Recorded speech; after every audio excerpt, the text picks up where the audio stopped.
$40 millions est l'enveloppe engagée par l'Union européenne pour la prise en charge des réfugiés et des rapatriés burundais dans la région des Grands Lacs, une annonce faite par l'ambassadeur de l'Union européenne au Burundi.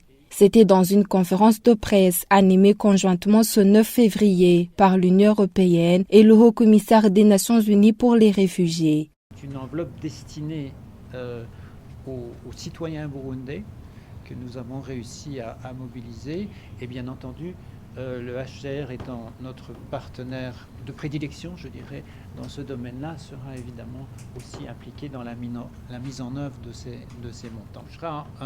Il y a trois composantes. Il y a la réponse aux besoins essentiels, ce qui est assez classique, les besoins immédiats, les besoins essentiels des réfugiés burundais dans les pays d'asile. Mais aussi, on s'intéressera, ça a été évoqué aussi tout à l'heure, aux conditions, la mise en place de conditions propices à leur retour durable au Burundi. Et puis, il y a une composante qui est destinée à faciliter le dialogue et l'apprentissage, le partage d'expériences, de bonnes pratiques sur la gouvernance de ces déplacements forcés.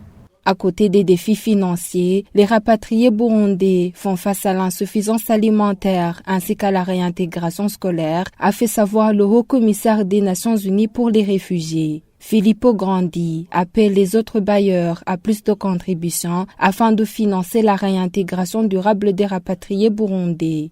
C'est important de rappeler toujours qu'il y a cette composante qui est très spécifique au Burundi, au-delà de tous les autres défis. Comment intégrer ces personnes qui en sont avec des défis, je l'ai dit tout à l'heure, très particuliers. Vous savez, les rapatriés ne sont pas une catégorie séparée. Les réfugiés ont un statut. Les rapatriés n'ont plus de statut.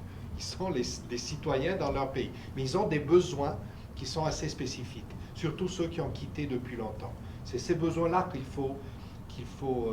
auxquels il faut être sensible pour essayer de les aider. Cela coûte de l'argent, l'ambassadeur l'a dit tout à l'heure. On est reconnaissant aux bailleurs comme l'Union européenne qui nous aident. Et la demande des autorités que j'appuie, c'est on a besoin de plus. On a besoin, dans la durée aussi, d'investir des ressources dans l'intégration de ces personnes. Ça fait partie de la stabilisation du pays d'ailleurs. Donc c'est très important. Selon le HCR, le Burundi compte plus de 12 000 réfugiés en Tanzanie, moins de 50 000 au Rwanda, ainsi que d'autres éparpillés dans les pays de la région des Grands Lacs, notamment l'Ouganda et la RDC.